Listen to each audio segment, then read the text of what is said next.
Welcome, Pewter Report readers, viewers, and listeners to a brand new edition of the Pewter Report podcast, brought to you by Briar Greaves Insurance. Protecting your assets starts with a company that you can count on. So whether it's auto, homeowners, flood, boaters, or business insurance, there's nobody better in the business to work with than the great people over at Briar Greaves Insurance. For more information about them, visit their website, briargreavesinsurance.com, or give them a call at 813-876-4166. That's 813-876-4166. And make sure you give Briar Greaves Insurance a call, because if you do, you will automatically be entered into a raffle to win free tickets to the Bucs Falcons Thursday night creamsicle game coming up closer than most of us think. That Thursday night game, December 11th, the creamsicle game. So make sure you give Briar Greaves Insurance a call, and you could possibly win free tickets to that Bucs home game. It is a Wednesday edition of the show, our last of the week until the Bucs game, with Thanksgiving coming up tomorrow. So we're going to preview Bucs against the Cardinals. A lot to get into today, most notably Baker Mayfield and what his status is. We also spoke to Bucky Irving for the first time in a long time. And we saw an old face on the defensive side actually at practice today, which we'll talk about as well. I'm your host, Matt Matera. Joined with me is Scott Reynolds of PewterReport.com. Hello, Scott. How are we doing? Great. Now that we're here, traffic was was a little unbearable for Matt and I. Getting back from one Buccaneer place, I had an extra 30 minutes on my commute home with all of the pre-Thanksgiving traffic, people getting to the grocery stores at the last minute, maybe heading out of town or doing a little bit of early Christmas shopping. So sorry we're late, but better late than never. And we do have a lot to talk about today. Kind of an action-packed one Buccaneer place today over at the Advent Health Training Center. Bucky Irving spoke, as Matt said. We heard from Baker Mayfield, where we didn't hear from him after the game on Sunday night. We also heard from Josh Grizzard and Larry Foote, as well as Todd Bowles. We get the full gambit today. Everybody was talking today because tomorrow is just going to be a practice, no press conferences, nothing like that. We'll still have some content on pewterreport.com, so make sure you check that out. I'm also going to have a Pewter Pulse video as well, so a little bit of a Thanksgiving treat for y'all there. Matt, where should we start today? Because there's a lot of different directions. I think maybe we start at the top of the quarterback position, right? Because we did hear from Baker Mayfield today. He was not in a sling, which was a good sign. He was asked how the pain was, and he kind of shrugged it off. He acknowledged there was some pain, but certainly it was good seeing him not in a sling today. He was out at practice. And from what we understand, Teddy Bridgewater is going to be taking probably the majority of the reps in practice this week, because he's got to get ready just in case Baker Mayfield can't go. Yeah, so that's how it was today. It was a walkthrough practice. So, shout out to some people. They're like, that's why they're not winning, because they're walking through these practices. Like, well, no, that's what they're supposed to be doing. It is a walkthrough. Yeah. And there's only so many things you can kind of glean from these type of practices. But yes, Baker was out there, but he was mostly standing on the side. It was Teddy Bridgewater that was under center, taking snaps, kind of directing traffic and where the blocking assignments need to go and stuff like that. And Todd Bowles said after practice that Teddy's going to take a majority of the reps, and then they're going to see how it goes with Baker. And then they'll make a decision on Friday, maybe even Saturday. Who knows? Maybe even Sunday. Before the game, about whether or not Baker Mayfield is going to go. Baker, in terms of his pain, he said it's there, decreasing for sure, though. And he said it's a pain tolerance and a management thing at this point. He said we'll see how it goes throughout the week and go from there. But understanding that we have Teddy, and I've been in this spot before, talking about his days back in Cleveland with the non-throwing shoulder. If it's going to hinder how I play, then I probably won't go. Won't know till later in the week, getting practice reps, and we'll see how it goes. So it's nothing from and he even said, it's nothing from like a studying game plan standpoint. It's physically just the reps, the throwing motion. Even though it's his non-throwing shoulder, how it affects his non-throwing shoulder.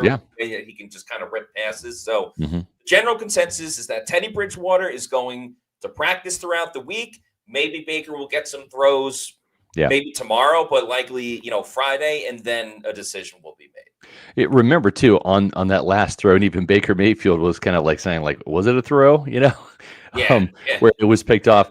Like, that was a duck. And so that was an instance where he wasn't even hit on that play. But the fact that he threw it and it kind of was a duck, it was one of those things where he went to throw the ball. And then, like, as he torqued, that pain kind of kicked in and it just made the pass wobble. So that's where it can impact. It's not like, oh, it's just his left shoulder, it's no big deal. When you throw the ball, it's a full body motion. It's your hips, it's everything from the wrist to the shoulder, the torque that you put on your body. And it's not like you're just taking the ball and just throwing it like this. There's a lot to throwing the ball. Footwork is key as well. So let me just ask you, because we kind of talked about it, and we didn't want to do the show before the show at One Buccaneer Place today, as Mark Cook would say, the legendary Mark Cook. And shout out Greg Allman and Bricato's Sandwich Shop. We posted that on X. Greg kind of picked up a tradition that the late great Mark Cook used to do on Thanksgiving Eve, which is go by Bricato's Sandwich Shop. Shout out Bricato's. Mike Bricato's a huge Buccaneer fan. They've got fantastic deviled crab, potato balls filled with this like spicy meat, which is great. Cubans, which are phenomenal. And so we had the whole thing catered. Bricato's was kind enough to cater lunch for us today, no charge, which was great. Certainly we tipped them. But it was just a great feast and a time to remember Mark Cook, who, did a lot of great, nice things for us in the media, as well as for the Bucs fans. But he was famous for saying, don't do the show before the show. But the question I asked you was, what do you think's going to happen? Are we going to see Teddy Bridgewater? Are we going to see Baker Mayfield? Are we going to see both? I'm going to let you go first, man. Yeah. So what I think and what I want to happen are two different things. Yeah. What I think will happen is that Baker Mayfield's going to play in this game, because at the end of the day, he's the warrior football player. He's the heart on his sleeve. I got to do what I can to help this team win. And also part of me thinks as well, because going into the media room today, okay, typically we know on a regular Wednesday, and this one's smushed together because of Thanksgiving tomorrow, but typically we know on a Wednesday, okay, we're going to speak to the starting quarterback, which for the past 3 seasons, it's Baker Mayfield. We know we're getting Baker Mayfield. But when we got the media schedule yesterday, it did not say Baker Mayfield. It just said like player available at the podium, essentially. So it's either going to be Baker or Teddy Bridgewater. The fact that they had Baker up there, I don't think they're just going to have him go up there and lie the whole time. I know he's in a lot of commercials now, and he's in film commercials with Bradley Cooper and stuff, and he's got a little bit of acting chops. But Baker didn't seem too down. And not even just because they're on a 3-game losing streak. He didn't seem too down about his injury either. And as we've kind of seen with Baker, with Todd Bowles, if a guy's going to go and play, he's going to go and play. Like, there's not going to be a second thought about it. Remember, that was a situation 2 seasons ago when he had that ankle injury, and it was kind of really limiting him. And then they were able to beat Carolina and get to the postseason. Yeah. So I think Baker's going to play just based on body language and vibes and everything like that. But in my personal opinion, if you want to win the division, let's remember, and this is another thing, shout out to Greg Allman, because he was talking about this. The Bucs could lose to the Cardinals. That's right. On Sunday and still be okay. Yeah. They legitimately, all they have to do is beat the Panthers twice and win their next game against the Falcons, and they would win the division. Now, that's probably not the best way to go about it. You don't want to have to beat the Panthers twice. You don't want to go into that last game of the season being like, win and we're in. Right. But to me, it's the long haul. It's about keeping Baker healthy enough, because I don't think Baker's played great football lately. He looked pretty good against Buffalo, and I know Josh Grisar was like, oh, you look really good against the Patriots. And I don't know. I think he missed some certain spots here and there. I agree. I think right now, as it stands, for 1 week, I think it'd be good for Baker to clear his head, to heal up that left shoulder. Let Teddy Bridgewater go in with the full week of practice. I'm not putting too much stock into what happened against the Rams. Yeah. Let Baker sit for 1 week and then have him ready to go. That's just what I think what I would want to happen. But what I think will happen is Baker's going to play. He's going to gut it out, and hopefully he can avoid injury. Yeah, no, I hear you. I'm going to give my opinion on that in just a second. I've got just a shout out I got to get to here. This is from Vicky Sinkler. She says, "Happy Thanksgiving, Scott." She was my marketing teacher back at Shawnee Mission South High School, my junior and senior year. Yes, and she's watching live on Facebook, because of course Pewter Report podcasts are streamed live on Pewter Report TV, our YouTube channel, as well as on X and Facebook. So, Vicky, I'm sorry, I still have a hard time calling you Vicky. You're always Mrs. Sinkler to me. So, Mrs. Sinkler, thank you very much for tuning into the program. Great to hear from you. We're friends on Facebook, and happy Thanksgiving to you and the Sinkler family. Very cool. My favorite teacher of all time, and she knows that. But very cool. I haven't. Yeah, that's awesome. Haven't had a conversation with her for a while, but it was great. So thank you very much. Getting back to Baker Mayfield, I'm in alignment with you. Baker said one thing, and I don't have the quote sheet pulled up, but and Matt, help me out if I'm steering off base here.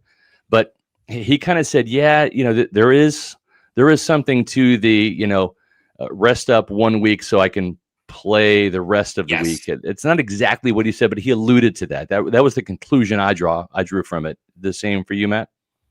Yeah, let me find it. I was transcribing the. All right. So while you're finding that, what I think is going to happen is both quarterbacks are going to dress. I don't think Baker's going to be inactive for this game. I wouldn't be surprised if they start with Teddy Bridgewater, see how things go, right?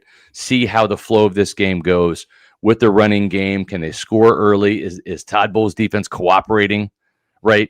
Do they need Baker? If you need Baker, I think you can always go there. What I don't want to have happen is you start Baker and it's good for, a quarter and a half. It's a 10-3 ball game, something like that. And then, Dan Feeney, Michael Jordan, gives up, a sack to Calais Campbell. Baker's crunched on the field, and all of a sudden now he's out.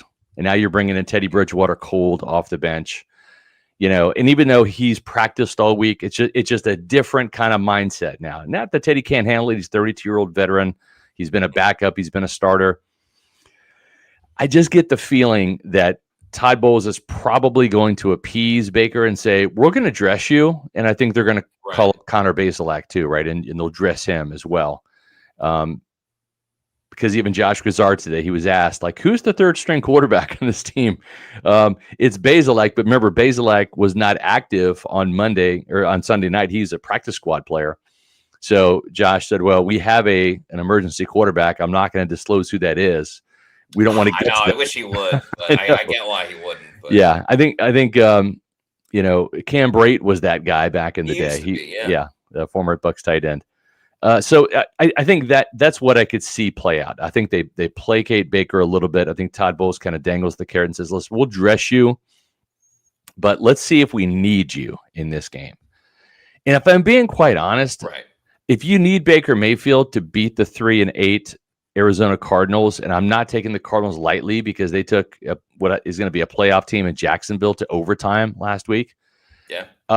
But still, if you can't beat the Cardinals and their backup quarterback with your backup quarterback, then honestly, I don't know what we're doing here with this season. I don't know that you even deserve really to go to the playoffs, because this is on your turf. Matt, this isn't even a 4:25 game. The NFL didn't even do the Cardinals a favor and say, we'll make you the 4 o'clock game. You're going to have to get up and play 9 a.m. football, in Tampa. So I don't know. I could see it playing out that way. Would it surprise me if Baker starts? No. Would it surprise me if Teddy Bridgewater starts? No. I'm not going to be surprised either way. What would surprise me is if Baker's not dressed on Sunday. And I'm of the opinion that I think he needs a week to get that shoulder right. Because as important as this game is, and we labeled it a must-win game, and I think even Todd Bowles and Baker Mayfield say we kind of look at all these as must-win games throughout the way here. It's big, but if Baker's hurt shoulder gets hurt worse in this game, then you're not going to have him against the Saints. You're probably not going to have him against the Falcons. And honestly, both of those games are divisional games. This is an NFC game, and it's important. And you want to stop the bleeding. You want to get off the losing streak. But Matt, that Saints game, that Falcons game at home, those are slightly more important. And I think it's compiled on even more the fact that they've lost 3 in a row and that they've lost 4 or 5, because Baker wants to be the guy that's, hey, I'm here to help with the solution to this. Yeah. And he also doesn't want to look like the problem if he's not in there, and they do end up winning. But to be honest with you, and it's tough to win in the NFL, so you can't just kind of forecast this. Yeah. But if Teddy Bridgewater plays solid enough and the Bucs were able to beat the Cardinals in a sound type of game, maybe good complementary football, I wouldn't hate the idea of starting Teddy Bridgewater again against the Saints. Yeah. And then you get Baker ready for that Thursday night game against Atlanta. Now, again, like Teddy's got to look pretty good. Yeah. We got to see what's up with Baker's shoulder as well. But to get back to what Baker was saying, as you were talking about, he said, I mentioned earlier, not to go back on what I was saying about every game in my eyes is a must-win playoff scenario, but understanding that if I sit one game out, that provides me to be healthier for down the stretch, then that's how I'm going to look at it. I have to be smart with that, understanding that our sights are still set on the playoffs, but to get there, we have to win these games, especially the NFC matchups, which he has 3 in a row. Yeah. Got to look at it that way. It's kind of a double-edged sword, but we'll see how it goes. So I think Baker's matured from the whole Cleveland situation, and he mentioned it is a bit of a different situation in terms of, injury-wise and stuff like that. But I think it was bad for him, but a good learning lesson in terms of, like, I don't know, I can't speak for everyone, but I don't think anyone's going to think less of Baker if he doesn't play in one football game. Right. And then is able to go for the rest of the season. I mean, I know I won't, but I don't know. He's got to do what's best for the team. No, I agree. And the fact that he even said that those words came out of his mouth means he's thinking it, right? It means that's part of this. And, what is, especially on defense, and not that you can't do this on offense, but on defense, it's got to be like, do your job, right? Like you have a gap on defense, right? And you have a landmark in coverage you got to get to, right? And it's like, if everybody does their job, then the defensive play should work out kind of as expected. Not to say that your play is going to beat the offense's play, right? Because that's why you play, to see, who has the superior play on each down. But where defense is getting the problems is when some guys don't trust the guys next to them and they try to do too much, right? You're not trusting the guy who's supposed to be in the gap next to you. So you kind of creep over and cheat over, and all of a sudden you create a hole in the back, all of a sudden cuts back and goes, out the gate. And so you hear that all the time, mostly from the defensive side. But I think this is something too, where Baker Mayfield kind of has to trust his teammates a little bit and say, like, they brought Teddy Bridgewater here for a reason. And folks, I'm going to tell you right now, I don't have all the faith in the world in Teddy Bridgewater. I just want to state that right here and now. I don't necessarily. Can he win this game? Yes. Can he lose this game? Yes. I don't think Teddy Bridgewater is the miracle cure at the quarterback position if Baker Mayfield, has an affliction or an illness, and it's certainly an affliction here with the shoulder, not an illness. Jacoby Brissett. I think we've heard from Larry Foote today, and I want to say it was either Baker or Todd Bowles who said he's kind of a starting caliber quarterback. At the same time, he's 1-5. I mean, he is a backup quarterback for a reason. He's not good enough to start in the eyes of the league, right? So, but at the same time, I think there is some logic in dressing Baker and appeasing him that way and say, if we need you, we'll play you. But if we don't need you, you're ready to go in case we do need you. But if we can win this game without you, Teddy doesn't lose it with some interceptions. They run the ball well. They play good defense, which honestly, that's what I want to see the most. It's good defense. Then mission accomplished. You got the W. I don't care if it's 17-16, 13-10. 27-26, whatever the score is. If you get the W, you don't have to play Baker. That shoulder took 0 beating and should be even more well rested after 7 more days when you go play the Saints. Yeah, it's interesting. Teddy Bridgewater has not started a game. He's actually gotten in a lot of Bucs games this year, mostly taking a knee and then Sunday Night Football. Right. But has not started since 2022 for the Miami Dolphins. He started in 2 games, went 0-2. But you know who's on that coaching staff? Josh Grizzard. Yeah. So there is a little bit of familiarity in terms of Josh Grizzard, obviously knowing Teddy Bridgewater more than just this one season and being able to dial things up. I agree with you in terms of if Baker was going to be out for the rest of the season or maybe the rest of the regular season, I don't know if I have the faith in Teddy Bridgewater to lead this team to a division title. Yeah. But if there was really any teams you could ask Teddy Bridgewater to go in, start one game, maybe 2 games, and win, this is the game where you would want Teddy Bridgewater. Exactly. This would be a pedestrian, neutered type of game for Teddy Bridgewater and the Bucs.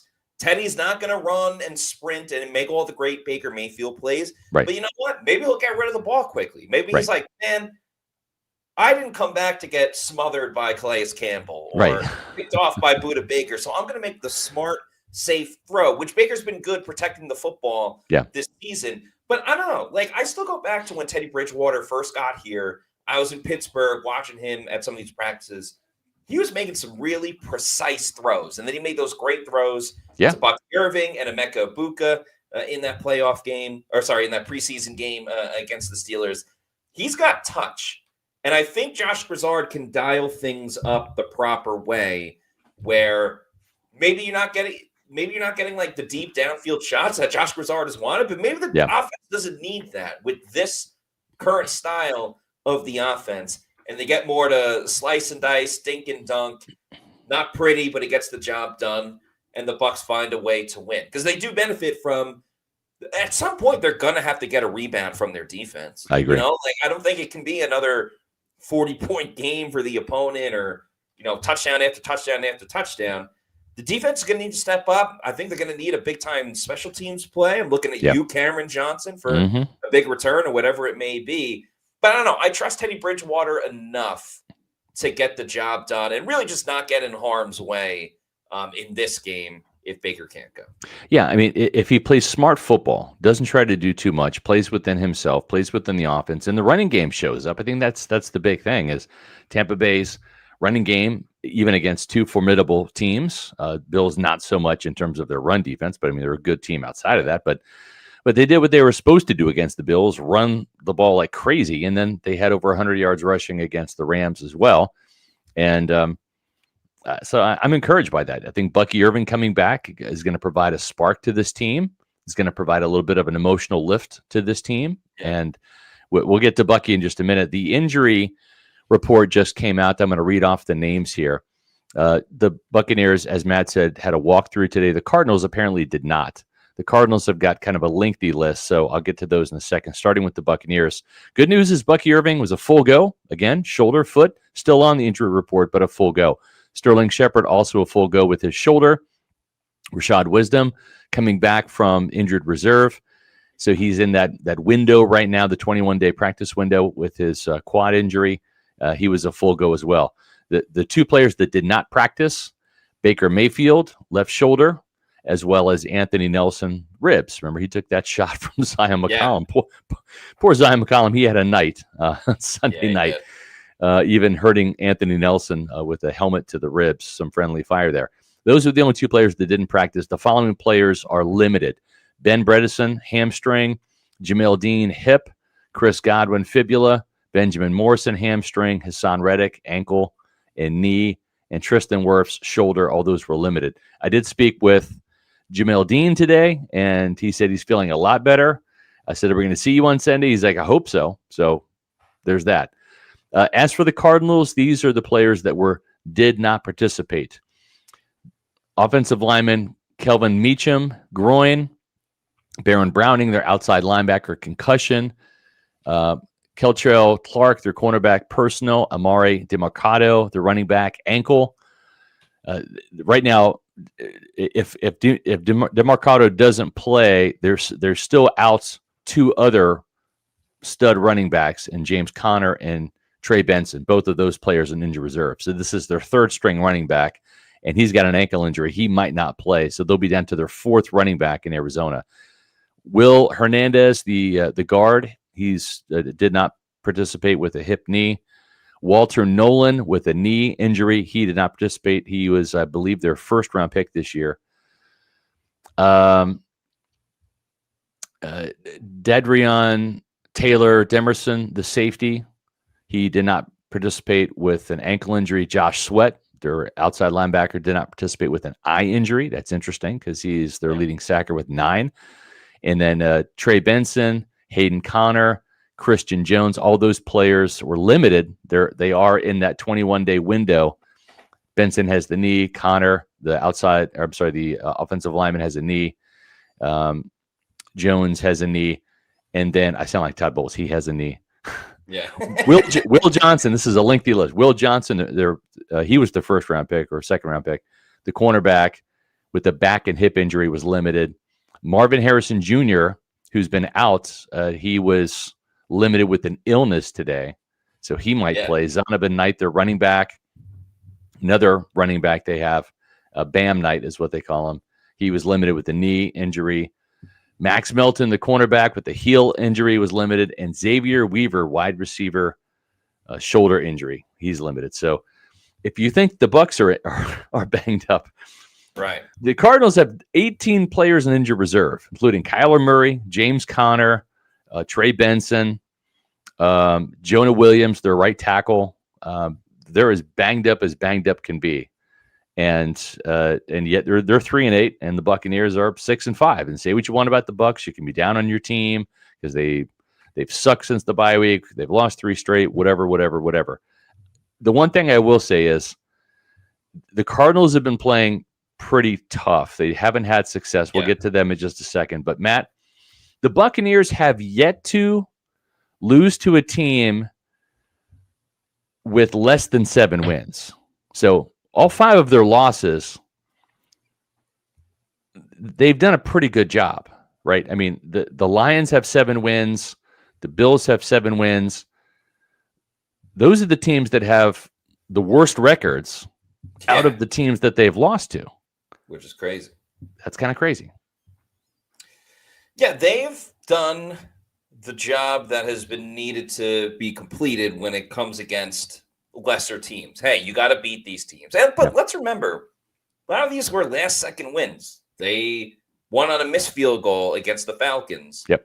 They scored with, 5 seconds left against Houston? Houston's getting a lot better, too. So I think that will look a lot more like a quality win when the season's all said and done.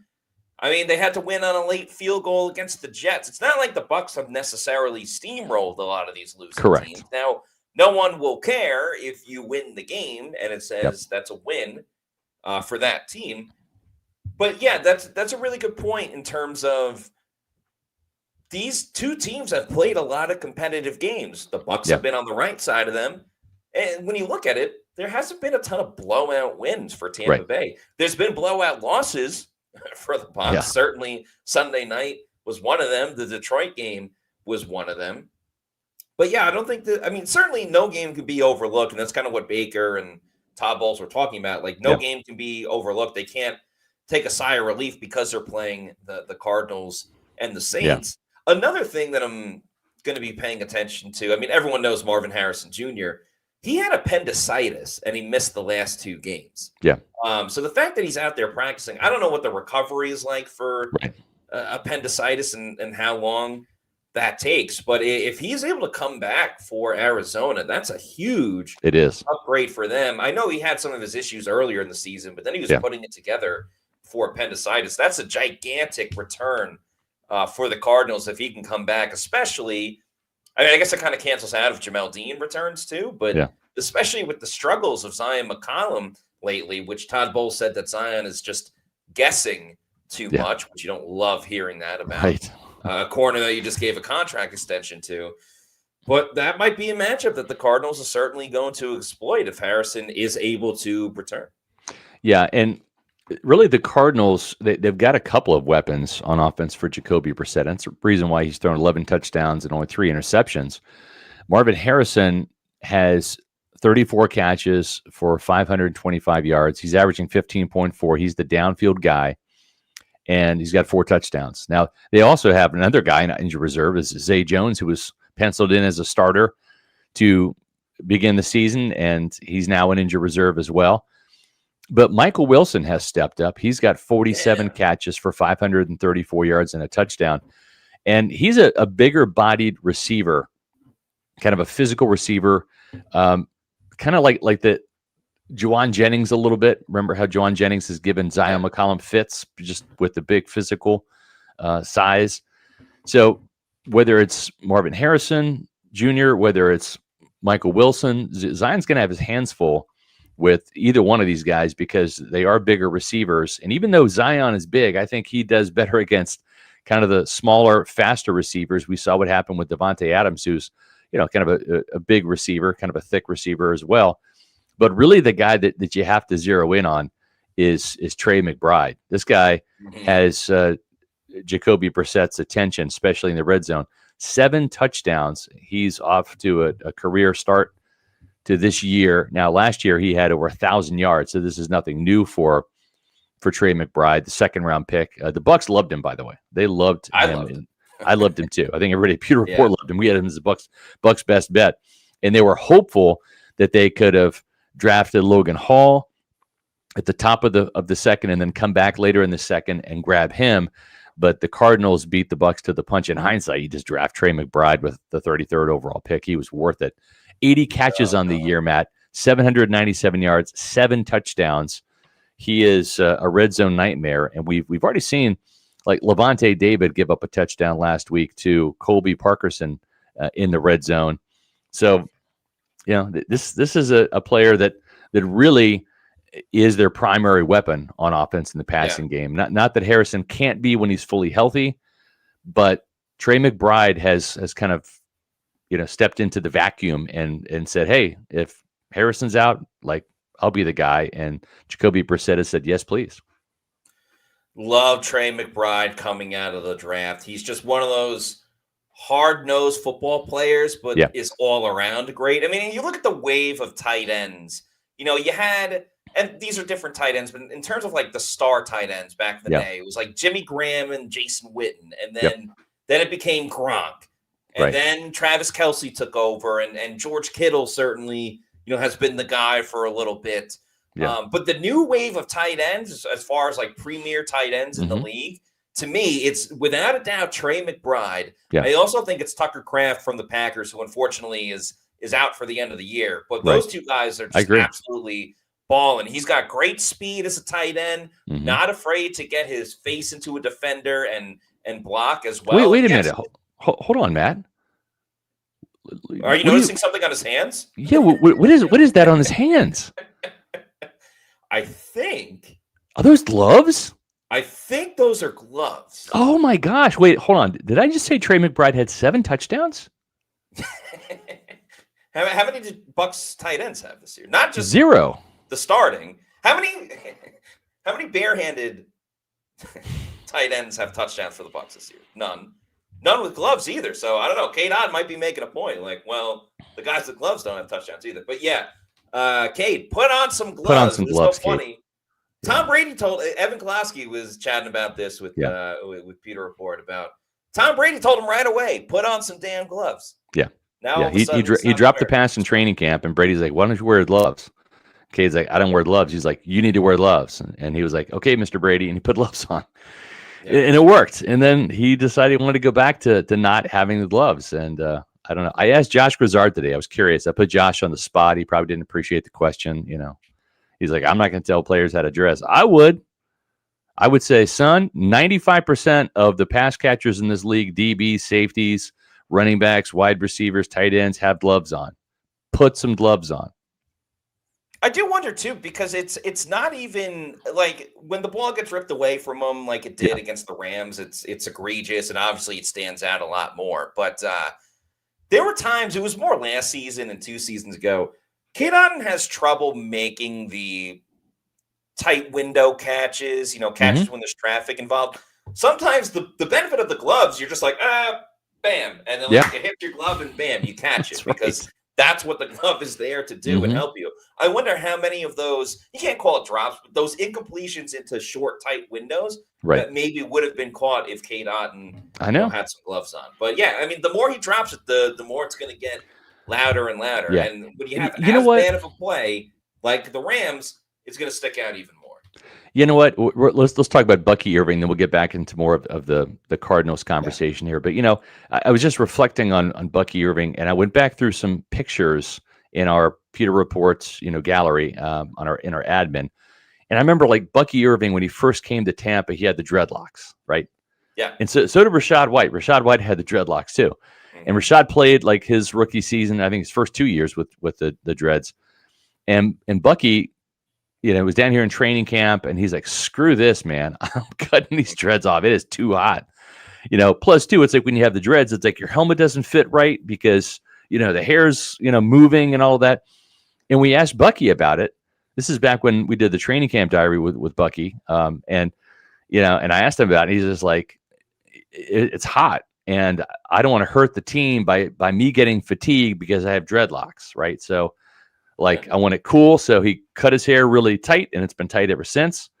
And, and he did that.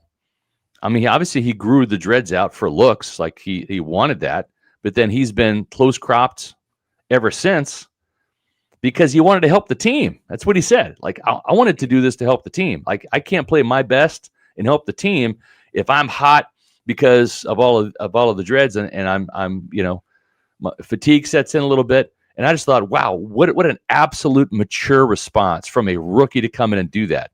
And then what did Rachaad White do next? He's like, damn, Bucky's going to cut his hair. Yeah, I come to think of it, it's kind of hot too. Let me cut mine. Yeah. And they, what I'm saying? It's a little thing, but like details matter. And if I'm Cade Otton and I'm like, and I've had 2 balls ripped out of my hands by defensive backs, because my hands are sweaty, whatever, and they've got gloves and I don't. Like, I'm helping out the team any way I can, and I'm getting some gloves on. Sorry, I know I'm obsessing about this, but I just think it's at some point in time there needs to be a coach or somebody come in and say, like, dude, like once happening is one thing, but it happens twice. Right. Like, yeah, you need to do this. I like this comment from Long Lost Glazer, so I wanted to bring it up. It says, Cade also tapes every crevice of his fingers, which has to be slick when sweaty. Yeah, I don't know if that's true or not, but like if it is, that's a really good point too. But to get back to Bucky, we did speak to Bucky Irving today. Yeah. It was the first time that we got to chat with him really since the last game that he played in, which was week 4 against the Philadelphia Eagles. Yeah. My general takeaway from what Bucky had to say, he's very excited to get back and play, which I think was pretty present. But I don't know. He's super grateful, which is fantastic as well. He gave a ton of glory to God, which was fantastic. Yep. But outside of his overall very much excitement for the game, I don't know. Bucky still seems like a little emotional and stuff. And again, I'm not trying to pry into his personal life and stuff like that, but something made me feel that maybe he's not all the way back just yet. And it kind of poured out emotionally a little bit in some of his responses and stuff like that. And he's going to play, and maybe he just needs to play. And that's his way of kind of like, of it being cathartic. But I wasn't totally like blown away by, like Bucky, he's back. Like, I'm still a little kind of concerned about what's going on. I am too. And I think where he's at and where the team is at is he's probably at the stage of his recovery in all of this, not just physically, folks, where he needs to play, because that's a next step in the recovery, is having the normalcy of preparing to play a game, playing the game, being with your teammates, doing your job, right? Like that's the first, and I shouldn't say it's the first step. That's the next step in his full-on recovery, is to get out there and play. And I think that's about all I can say right now. But Matt, I think you're spot on. He also gave credit to a lot of people. He said I couldn't name them by name because there's so many, but he said he's had a lot of people in his corner helping him step by step, and he trusts them as well. So, yeah, it looks like Bucky's going to play. It seems like he's going to be on a pitch count. So, for those that have him in fantasy football, take that into consideration if you're going to start a Bucs running back this week. But I think even, I don't know, 7 rushing attempts by Bucky Irving. I think that's fine. And I think it can still have a big impact because if you get, let's just say 7 attempts from Bucky, 5 from Rachaad White, and anywhere from, I don't know, 10 to 12. 10 to 15. Yeah, 10 to 12 for Sean Tucker. I was going to say 10 to 15, depending on how the game's going and who's playing at quarterback for the Bucs. I think that's a fine way to divvy up the snaps with the first game of Bucky Irving returning since September, and plus what you've gotten from Sean Tucker and Rachaad White. I would have no issues with that being the overall setup for the running game in Sunday's game. Yeah, no, I totally agree. We're going to get some super chats in just a moment. Sorry, we're violating our own rules. We're not letting you all cut the line. We're getting on the edge of Thanksgiving here. So we've had some happy Thanksgiving wishes we wanted to put up there so those don't get lost in the shuffle. But we're going to get to the super chats in just a second. But first, I got to tell you, this is a big football weekend. This is like the wrap-up of college football, a lot of rivalry games, a lot of conference championships being decided this weekend. The place to go to watch those games is Walk-Ons. They've got TVs galore. There's not a bad seat in the house. And you can get that starting lineup sampler right there. That's the way to kick it off right there, folks. The mozzarella logs, the boneless chicken wings, the cheeseburger sliders are fantastic. I can make a meal out of that right there. Maybe that's just an appetizer for some. It's a meal for me. But the food is great. The TVs are all over the place. Every game's going to be on. So whether it's college or pro, they're not open Thanksgiving, but they will be open on Friday. So check out the Black Friday games. It's a great place to go while you're out shopping. If you want to grab a meal, there's 3 Tampa Bay area locations: Wesley Chapel, Midtown Tampa, Lakeland.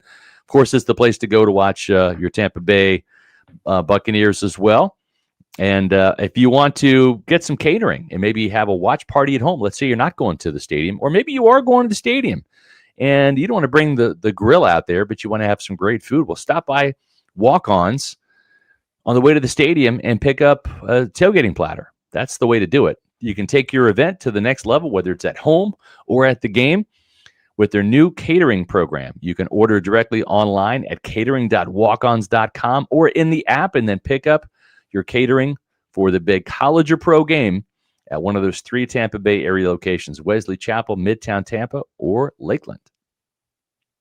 Can't wait for college football this weekend. And so, as you and I were talking about, tomorrow's game is fantastic as well. Yeah, a great slate of games as well. I do want to, before we forget, just remind everybody, tomorrow Thanksgiving. We're not doing a Pewter Report podcast tomorrow. Also, Friday is Black Friday. People are going to be busy watching football, recovering from coming out of their turkey comas, the tryptophan, and then also too having the day to shop and just be with family and stuff. So no Pewter Insider this Friday. So that lets us tell you that, if I can find the promos here. Do I have them loaded up? I do have them. There we go. Pewter pregame, 9 a.m. on the day of the Bucs and the Cardinals. So make sure you join Matt and I right here on Pewter Report TV, our YouTube channel, or streaming live on our Facebook and X channels at Pewter Report.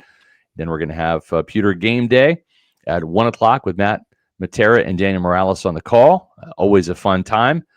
And then we're going to have a Pewter Reports post-game podcast from the stadium. So some more podcasts coming your way this weekend, even though this is officially the last podcast of the week.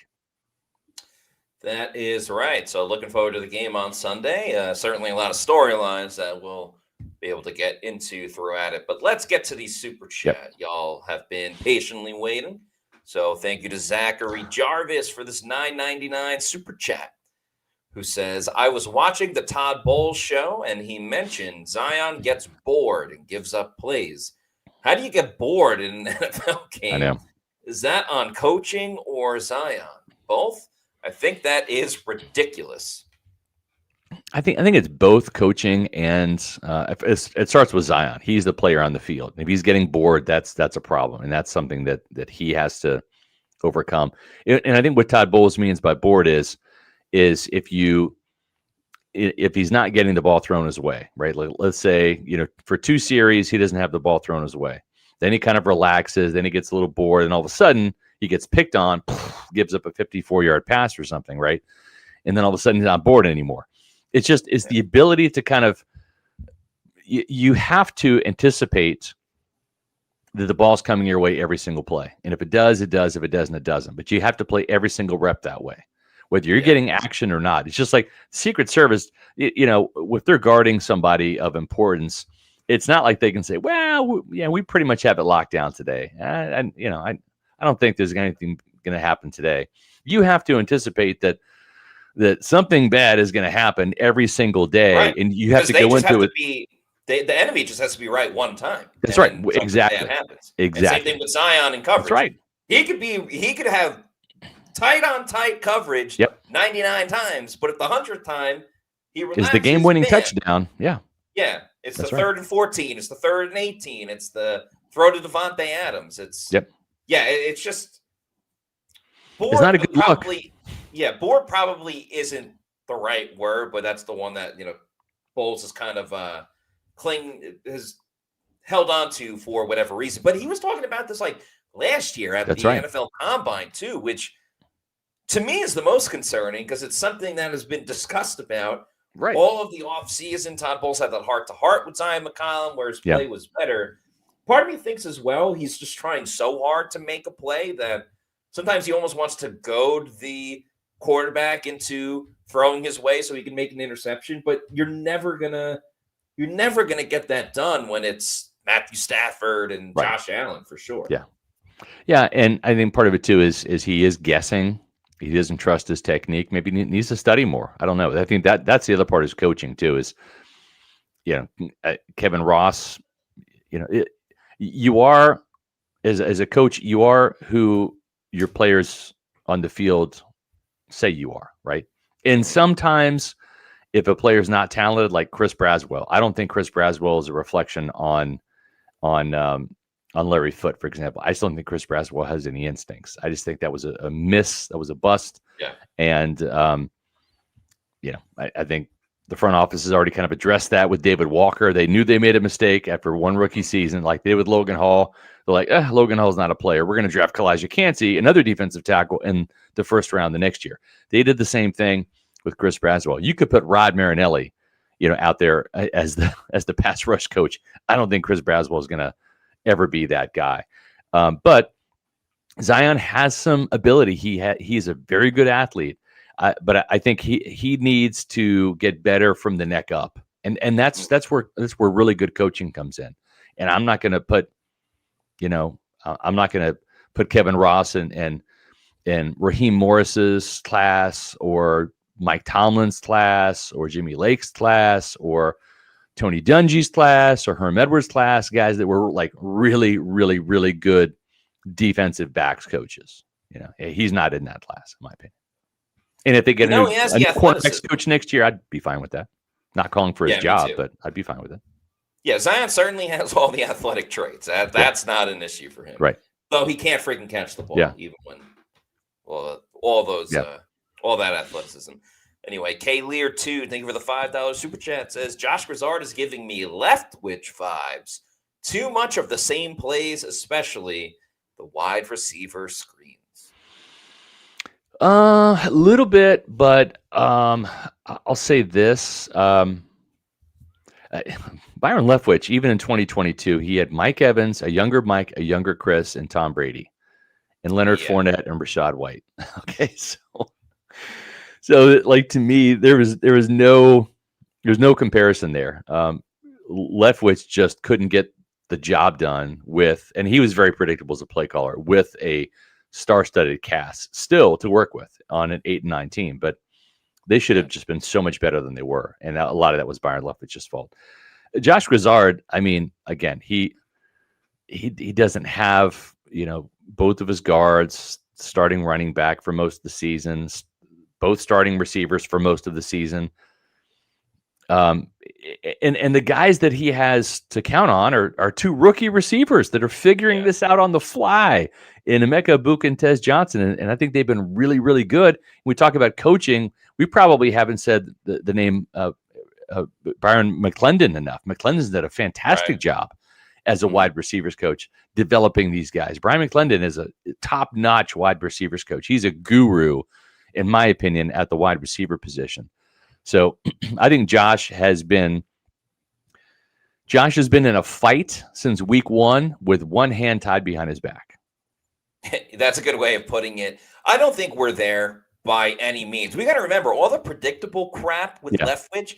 He had already been the offensive coordinator for 3 seasons at that point? Or that was his 3rd season? That's right. Exactly. This is Josh Broussard's first time being a play caller. Yeah. And he was there last year with the coaching staff that was able to have a good offense. Even they weren't winning games, but the offense wasn't the reason why when they were losing to Kansas City and stuff like that. And that was without Mike. That was without Chris and guys like that. We have talked about before that Broussard likely is going to be somewhere in between the scale of Dave Canales and Liam Cohen. Yeah. He's certainly not at what Liam Cohen's level was last season when he played for the Bucs. Yep. He's hovering around that Canales area, maybe a little bit more. Because remember, they could not run the ball with Dave Canales. And they still want to establish it. They're running the football now efficiently over these last 3 games. And I think that will only continue now with Bucky returning and Luke Gedeke back and stuff like that. So I don't think it's anywhere near the Leftwich territory. The screens get a little bit annoying, but I don't think we can take a little bit too much of a reliance on the screen and compare that to Byron Leftwich in his last season calling plays in 2022. Yeah, I agree. Well said. Kings are awful. Thanks for the $5 super chat. Says, you said it confidently that Bowles will not give up play calling or hire a defensive coordinator. Does he have such an ego he can't realize teams have figured him out? When you say they have figured him out, I think he does a good job of cycling in new blitzes. I think where he's just so hamstrung is just the front four just has not gotten home. And I'm not giving Todd a pass, but at the same time, we have to bring Jason Light into the mix. Okay, we've got to do this. And I've been a big fan of Jason Light's draft picks, and I think by and large he's done a good job of finding a lot of starters, right? But the thing is what he hasn't done is found stars, and I think this is worth repeating. And you're probably going to see this graphic a lot more throughout the offseason. This is their front 6, and I say front 6 rather than front 7 because they're typically in a 4-man front and with the nickel package, and that means 2 linebackers, right? So 4 down linemen, typically 2 defensive tackles, 2 outside linebackers. Since 2018, this is kind of like the modern era. This is, leading up to the Super Bowl, winning it, and then what we've seen here in the Bulls era. These are the premium draft picks, rounds 1, 2, 3, and 4 that Jason Light and Todd Bowles have made. And I'm going to say Jason Light first because he has been the general manager and he has had the final say-so in all these picks. Bowles didn't come around until 2019, and he was a defensive coordinator until, 2022 when he became the head coach when Bruce Arians stepped down. So you can see the names. If you follow this team, if this is your first season following the Buccaneers, Vita Vea, good. Devin White, gone. Anthony Nelson, okay. Joe Tryon-Shoyinka, gone. Logan Hall will be gone after this season. Kalijah Kancey, missing in action. Yaya Diaby, good but not great. Chris Braswell, bust. David Walker, IR. Right? Like that is failure right there, folks. That's failure. Okay. When Yaya Diaby and Vita Vea, the 2 picks out of all of these guys, are the only guys you can really kind of hang your hat on. And I love Kalijah Kancey when he's healthy, but the greatest ability in football is availability, and it's not like these injuries are his fault. He's had a 1 calf injury here, 1 calf injury there, and a pectoral injury. It's been unfortunate, but you can't help the club in the tub, and some players are just oft injured. Jamel Dean's one of those players. When Jamel's on the field this year, he's great. When he's not, you're like, God, Kendall Vildor, Benjamin Morrison, it's funny how we want Jamel Dean back in the field this year. I know. It's crazy. So, people this offseason like, trade Jamel Dean. And now it's like, we need Jamel Dean. Yeah. So just to put a period on that, the whole sentence, Todd Bowles, yes, there are some faults in his game plans from time to time. But, Matt, they were supposed to have Hassan Reddick, Kalijah Kancey, Vita Vea, and Yaya Diaby be that front four. For most of the season, they've had only 2 out of those guys out of the 4. Hassan Reddick has either been hurt or he has not been the guy. He's been better than Anthony Nelson or Joe Tryon and Shawinka, right, in years past. Certainly better than Chris Braswell with the pressures. But he's not been the guy they were hoping to get for $14 million this year. So that's another free agent. I wouldn't say bust, but certainly didn't live up to what they were expecting in free agency. Yeah, it hasn't worked out in that aspect. We actually haven't even really talked about Hassan Reddick. He was at practice today as well. So maybe he can return and conveniently return in time for his own personal revenge tour. Yeah. Not that I don't think he really has ill will against the Cardinals anymore or anything like that. But anywho, let's keep these super chats rolling. Thanks again to Kings Are Awful. This one, a $2 super chat, says, without Baker, Bowles has this team at 2-9. Well, I mean, I think when you're a franchise quarterback and you're not playing, I think that's the record for a lot of teams, right? Yeah, that's what I was going to say. Yeah, you can look at almost any team around the league if they have their backup in, they're not winning more than I don't know 5 games on a season, maybe 6. And I think the exception is San Francisco with Mac Jones, but Mac Jones was also a first round pick, a top 10 pick, top 15. Yeah, he was. Yeah, there's that, and also that's credit to Kyle Shanahan as well. It's just a great offensive player. I think the Vikings are the other exception too. True, but not this year with JJ McCarthy. Right. Yeah. David Dosher, thank you for the $9.99 super chat. Appreciate you. I know you'll be rooting for Mississippi State against Ole Miss on Friday in the Egg Bowl. Says you can't blame the defense on Todd Bowles. He is putting guys in position to make plays, but they're not making them. Vita taking on doubles and the edge rushers not winning the one-on-ones. Yeah, it's not just Bowles. It is the players. They have the responsibility to go out there and make plays. They're drafted to do that. They're signed to big contracts to do that, and it's up to them to do that sometimes, right? I mean, I remember talking to Warren Sapp about this, and he's like, "Yeah, I got doubled, but I still split the double team and got a pressure hit or sack." Just because you're double doesn't mean, I can't do my job. No, it's your job to beat the double team sometimes. It's just how it is. Simeon Rice going into the Bucs Ring of Honor on Sunday. Yes. There were plenty of times where he had to go through a tackle and a tight end or a tackle and a back who was chipping, right, to get to the quarterback, and he did. So, and then you throw Jason Light and the personnel side into the mix too. You got to draft better players. Chris Braswell's not a player. Logan Hall's not a player, and we know that by now. So, Kings Are Awful. Thank you for the $5 super chat. Says, for me, if you're a defensive-minded head coach, your defense better be the star of the team. And for the past 3 years, it's been a bottom 10 unit. I would have fired Bowles. He's going to have to turn it around. And what's going to happen is they're going to get 4 sacks against the Cardinals. They're going to get 5 sacks against the Saints. Mm-hmm. And everyone is going to, and maybe myself included, is going to be like, oh, the pass rush is back. The pass rush is back. So it'll probably coincide with Hassan Reddick returning. And then, I don't know. Then they're going to play Carolina in a couple of weeks, or they'll have a playoff game. Yeah. And the pass rush is going to be absent again. Right.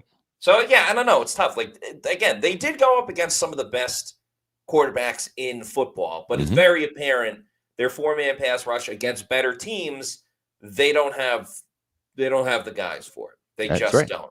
Now, is it on Bowles for not coming up with a different game plan, understanding that? To a degree, yes. At some point, players have to make plays. Mm-hmm. It goes hand in hand. Todd Bowles could definitely coach things better, maybe kind of not get in his own way at times. But, I don't know. Yaya had so much potential after his rookie year and just hasn't really lived up to it. And, that's where it falls on Jason Light as well with some of these players.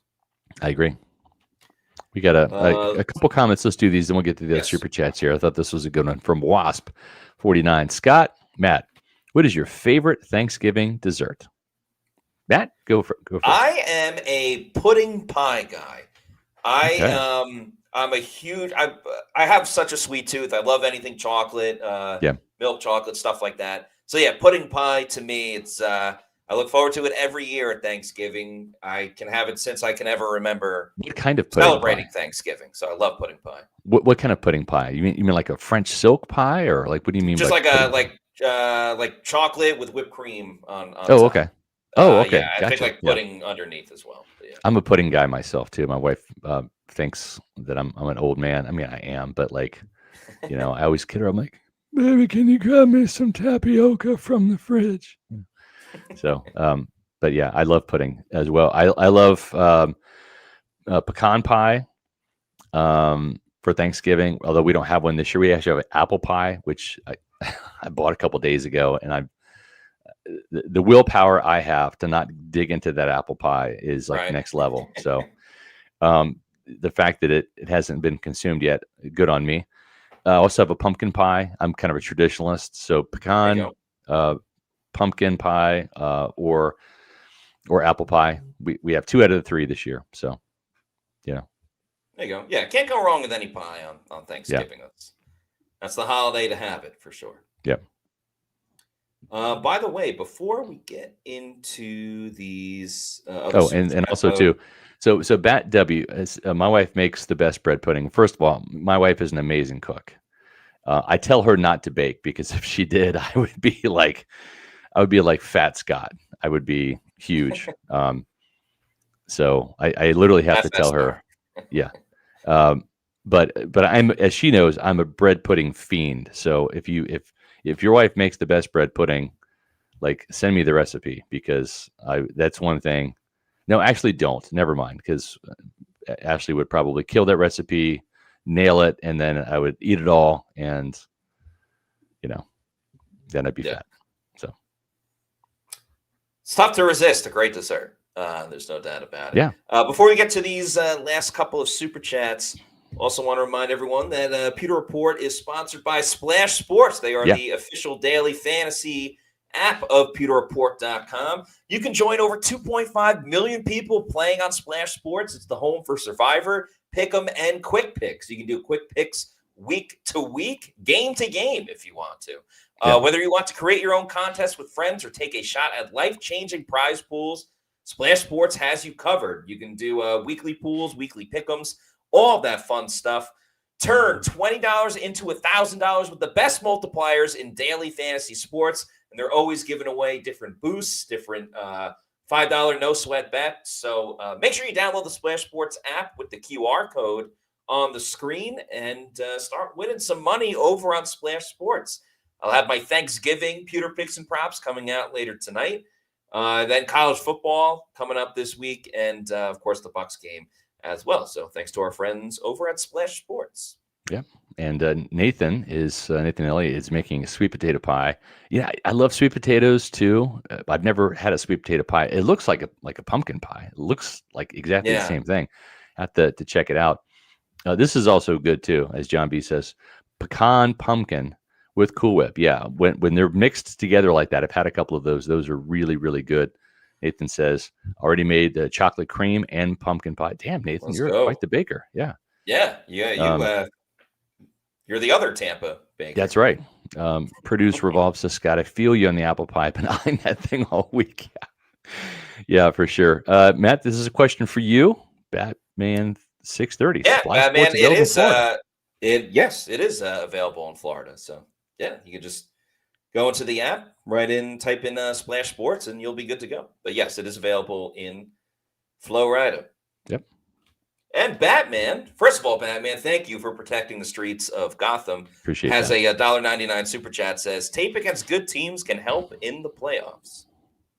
Like in what way? Like this might have been in reference to a conversation we were having earlier. Okay. But yeah, thank you for the super chat. Yeah. Playing better teams, certainly you want to end up kind of winning those games. Right. With the correction here, pumpkin pies and sweet potato pies are completely different. I get that, but I'm just saying they look the same. They both like in the store. It's like if they didn't have like this one's a sweet potato pie and this one's a pumpkin pie, they would look the same. So yeah, I get you. I once had sweet potatoes on Thanksgiving. They had like marshmallows in them and stuff. We're doing that. Yeah. Oh, Ashley makes fantastic. She makes phenomenal sweet potatoes, and I can't wait. That to me is almost like a dessert with the brown sugar, cinnamon, and butter. And, it's delicious. And the marshmallows. Yeah, I love that. Love pumpkin and coconut custard. I'm a big coconut cream and coconut custard guy. I love that. That's good stuff. Any other things here?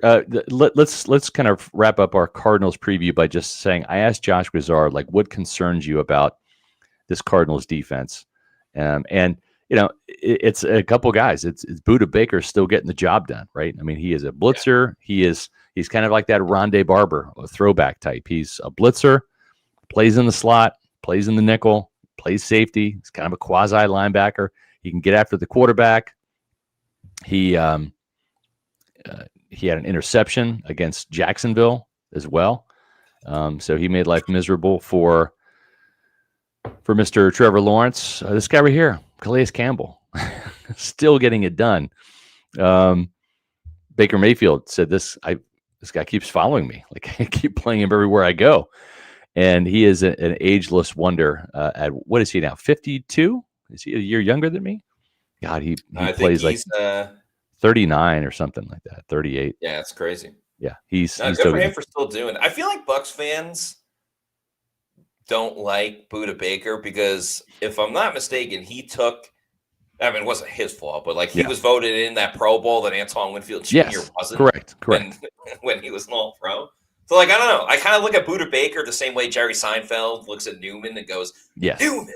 Like to me, it's like Buda. Hello, Newman. Yeah. Hello, Buda. But Baker on Baker. In this well said. With Mayfield against Buda. He's certainly, to me, he's the most dangerous guy. Calais Campbell is not someone you can mess around with either. And, of course, Josh Sweat. Edge rushers are so neutralized when you're going up against Tristan Wirfs and Luke Gedeke. Yeah. Although, Jared Verse is a tough guy as well. And then all of a sudden, was able to get to Baker Mayfield too. But Calais Campbell, Josh Sweat. Cardinals, again, their record doesn't show it, but correct. They hang around. They hang around and don't make things comfortable. So don't have a graphic. Not a game to be overlooked. Yeah, don't have a graphic, but I'm just going to read this off to you real quick just so you have an idea of the Arizona Cardinals this year. First two games out of the gate, they won. At New Orleans, 2013. Okay, fine. You beat the lowly Saints. No big deal. Then they won against the Carolina Panthers, who are having a pretty decent year this year, 27-22. So that's two close games within a touchdown, right? They lost at the 49ers by 1 point, 16-15. They lost at home against the Seahawks by 3 points, 23-20. They lost to Tennessee. That's a bad loss, folks. Tennessee's not very good. 22-21. Again, a close loss. They lost at Indianapolis against the Colts, 31-27. So they're hanging around. They're in these games. They lost to the Packers 27-23. That's a 4-point loss. Then they finally beat the Cowboys on Monday Night Football, 27-17. That's right. Then they lost at Seattle. This is where it got a little out of hand, 44-22. And then they lost the 49ers 41-22. But then last week at home against the Jaguars, 27-24 in overtime. They lost to the Jaguars. So, Will Johnson, their number one pick, their cornerback, he's having a pretty decent season. So they have some talent. It's just they're a team like the Buccaneers that they've had to rely on a lot of backup players because they've had a lot of injuries. I'm not a huge Kyler Murray fan, but maybe they're better with him than Jacoby Brissett. He's more of a playmaker than Brissett is for sure in terms of his ability to scramble and run around. So I think the Buccaneers win this game. I think they should win. They have to win it. This is kind of a no excuses game. If you're Todd Bowles and you lose this game, you deserve every bit of criticism that comes your way because this, you say what you want about, we lost to two division winners and the Rams and the Patriots, and we lost to a good Bills team that's contending for a playoff spot. But now this is the 3 stretch games at home, 3 games in the stretch. Backup quarterbacks: Jacoby Brissett, Tyler Shuck, Kirk Cousins. And this is where you got to win these games. If you're going to do anything in the postseason, if you're going to get to the postseason, if you deserve to be in the postseason, this is where you win games. And if this is going to go on the same trend of Todd Bowles' teams, this is where they do come out of the mud and start playing better football because it is lesser teams. Let's get to these last 2 super chats. Yep. Producer Love, thank you for the $1.99 super chat. Says, happy Thanksgiving, fellas. Enjoy the day. Thank you very much. Happy Thanksgiving to you as well. And happy Thanksgiving to everybody in the chat. We appreciate, and everybody listening to the show. If you're listening to us later, maybe it's Thanksgiving right now. Happy Thanksgiving to you. Maybe you're eating turkey right now and you're listening to this. Yeah, you. Man, I'm talking to you who's eating that turkey. I hope you're enjoying it. Wait. But yeah, thank you for the kind words. Yep. And Dubes9, thank you for the $2.99 super chat. Says, what is y'all's favorite college rivalry game? Good question. Well, I can't say Kansas State, Kansas, because we've won 17 years in a row. That's insane. Yeah. So that's not even a rivalry at this point. That's our in-state rivalry. Now, thanks to Rocco Becht, I can't even say Farmageddon because Iowa State's beat us the last 3 years in a row. So Farmageddon, Iowa State, Kansas State's the other rivalry that I pay attention to just because they're my alma mater. I would say outside of that, I just kind of tune into like the battle of the good teams, right? Some years past when Auburn was good, it was the Iron Bowl between Auburn and Alabama, when it was like Saban and Gus Malzahn, So I just kind of cherry pick a little bit, when Michigan, Ohio State, when both of those teams are good, like that was really fun, both teams being in like top 10. And I guess Michigan's like okay this year. Florida State back in the day, Bobby Bowden, Steve Spurrier, like that was must-see TV right there. That was an in-state rivalry. Now it's kind of like the battle of the sucks between the Seminoles and the Gators. I don't know, Matt, what do you think? So Ohio State, Michigan, to me, is still big every year. It's really big this year, too. One, because Ohio State hasn't beaten Michigan in a couple of seasons. And 2, I think if Michigan beats Ohio State, Michigan would get into the Big Ten championship game. Yeah. And then they can get into the college football playoff. So I think there's big ramifications. You're right, though. A lot of this kind of matters if the teams are winning. Like Florida State is awesome. And I think it's more personal to us as well because we live in the state of Florida. There's a ton of Florida State fans around us. The biggest storyline for this Florida State game is, okay, Florida State is 5-6. If they win, they're bowl eligible. And that's not as great as like, well, if they lose, they won't get into the college football playoff. But really, any rivalry where the fans truly hate each other, and I'm not condoning violence, but maybe a couple fights in the crowds and stuff like that where no one goes to the hospital, or really anyone that's playing Notre Dame is probably the best rivalry in football. But yeah, probably Ohio State, Michigan, Florida State, and the Iron Bowl, probably the top 3 in my opinion. Yep. There's not a rivalry really at Raymond James Stadium on Saturday, but the USF Bulls are playing Rice in Senior Day.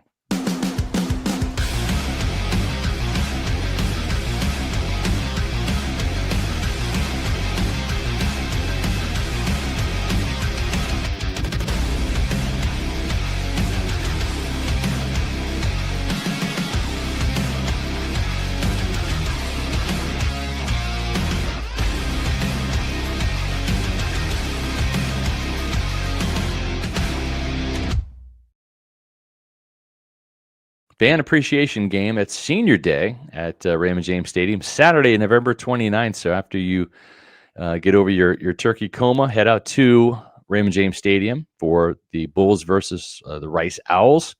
You can scan the QR code to purchase tickets, or you can get them online at usfbullstix.com.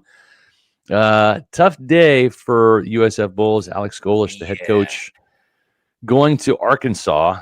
I will say he has left the program in better shape than he inherited it. So this has been a successful time here. And I think this team, these players, they deserve to go out with a bang. They'll be undefeated at home. And that doesn't happen very often in college football or even pro football, where you get to win all your home games. But that has been the case this year. It's a great environment now at Ray J. Certainly better than what it has been. Was out there for the FAU game. My daughter Jillian was in town. She goes to FAU, and boy, they they laid it on the Owls, and I think they're going to lay it on the Rice Owls too. This is a fun team to watch, offense and defense. So go out there and watch some live college football at Raymond James Stadium. The home finale for the Bulls. They're going to be in a bowl game, of course, but it's senior day. Scan that QR code to get tickets, or go to usfbullstix.com. One last thing before we leave you all, we want to give a shout out to our Pewter Platinum members. And Matt, we've got some new Pewter Platinum members that we're going to be talking about today.